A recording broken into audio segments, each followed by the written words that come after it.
Why intelligent people are the easiest to manipulate. Most people believe intelligence is a shield. They believe that if you are smart, analytical, self-aware, and logical, you are protected. That manipulation works on the naive, the emotional, the uninformed. But the truth is uncomfortable. In reality, intelligent people are often the easiest to manipulate.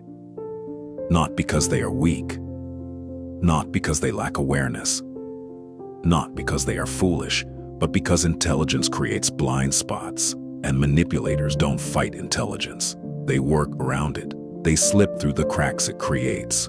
Today, we're going to break down why the smartest minds often fall the hardest, and why manipulation doesn't look like stupidity being tricked. It looks like intelligence being quietly redirected. Let's begin. The first reason intelligent people are easy to manipulate is overthinking. Highly intelligent minds don't accept surface explanations. They look for nuance. They analyze intent. They consider multiple possibilities at once. When something feels wrong, they don't immediately react. They pause and think, maybe I misunderstood. Maybe they didn't mean it that way. Maybe there's more context. This habit feels rational, but manipulators thrive in that hesitation because while you're busy exploring possibilities, they're escaping accountability. A less intelligent person might say, "That felt wrong, I don't like it." An intelligent person says, "Let me analyze this further." And that analysis becomes a delay. Delay becomes tolerance. Tolerance becomes normalization. By the time clarity arrives, the manipulation has already settled in. Overthinking doesn't protect you. It gives manipulation time to breathe. The second reason is trust in logic. Intelligent people believe logic is superior to emotion. They pride themselves on rational thinking. They assume manipulation must look irrational, dramatic, or obvious. But manipulation doesn't attack logic. It uses emotion first and logic second. A manipulator doesn't say something illogical. They say something emotionally charged, and then justify it logically. They say things like, "I'm just being honest. I'm only saying this because I care. I'm trying to help you grow." The words sound reasonable, but the emotional effect is already working underneath. Doubt, guilt, self-questioning, and because intelligent people believe they're thinking objectively, they don't notice the emotional shift. They think they're reasoning, but they're already reacting. Manipulation doesn't convince the mind first. It destabilizes the emotional ground beneath it.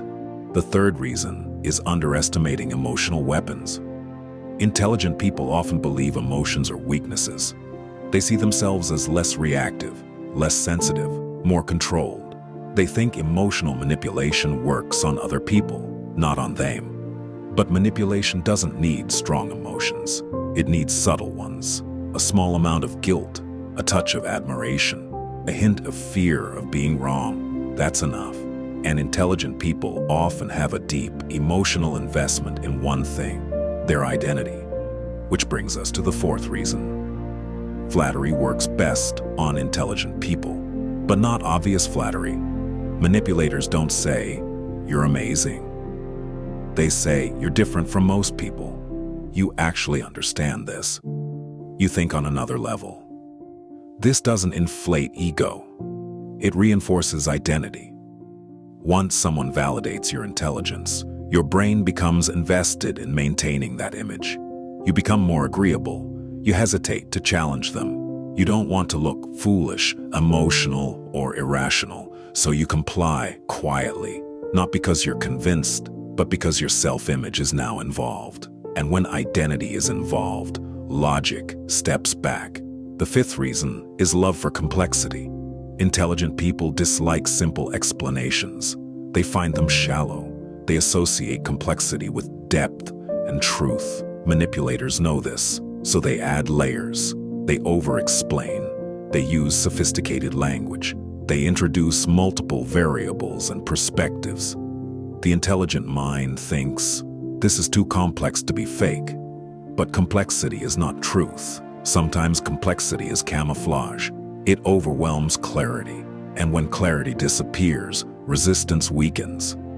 A confused mind is easier to guide than a certain one. The sixth reason is open-mindedness. Intelligence is often linked to curiosity and openness, willingness to consider other viewpoints, willingness to question beliefs, willingness to doubt oneself. Manipulators weaponize this. They frame manipulation as growth. They say, "Don't be so rigid. Think deeper." Intelligent people question everything, so you do. You question yourself. You soften boundaries. You tolerate things you normally wouldn't, because being certain feels unintelligent. But manipulators love when you doubt yourself more than you doubt them. The seventh reason is avoidance of conflict. Intelligent people prefer discussion over confrontation. They want dialogue. They want resolution through understanding. Manipulators use this to never resolve anything. They turn every confrontation into a debate. They redirect. They intellectualize. They philosophize. The conversation becomes endless. Nothing is settled. And while you're still talking, the behavior continues. Discussion becomes distraction, and distraction is protection for the manipulator. The eighth reason is the belief in immunity. I understand psychology. I see patterns. I know how manipulation works. This belief is dangerous because once you believe you're immune, you stop defending yourself. Manipulation doesn't defeat intelligence. It bypasses it. It works through trust, identity, emotion, and timing, not logic puzzles. The smartest minds fall when they stop watching their own blind spots. The ninth reason is internalized blame. When something goes wrong, intelligent people look inward. What did I miss? What could I have done better? How did I contribute to this? This is usually a strength, but manipulators exploit it. They don't accuse you directly. They let you accuse yourself. And because intelligent people are already self-critical, they accept responsibility, even when it isn't theirs. The manipulator stays clean. You carry the weight. The 10th reason is the search for meaning. Intelligent people crave depth. They want significance, purpose, connection that feels rare. Manipulators offer this. They say, "This is special. Others wouldn't understand. We're different." And suddenly leaving feels like losing something profound. Even when it's harmful, the fear of losing meaning becomes stronger than the fear of being manipulated. Here's the truth. Intelligence is not armor. It is a tool. And tools can be turned against the user. The smarter the mind, the more subtle the manipulation must be. That's why intelligent people don't fall for obvious tricks. They fall for elegant ones, quiet ones, psychological ones. So how do intelligent people protect themselves? They stop over-explaining bad behavior. They notice emotional changes, not just logical arguments. They value clarity over complexity. They set boundaries without justification. They accept that intelligence does not equal immunity. And most importantly, they understand this. Manipulation doesn't insult your intelligence. It uses it. Pause. If this made you uncomfortable, that's a good sign. Because the most dangerous manipulation is the one intelligent people never see coming.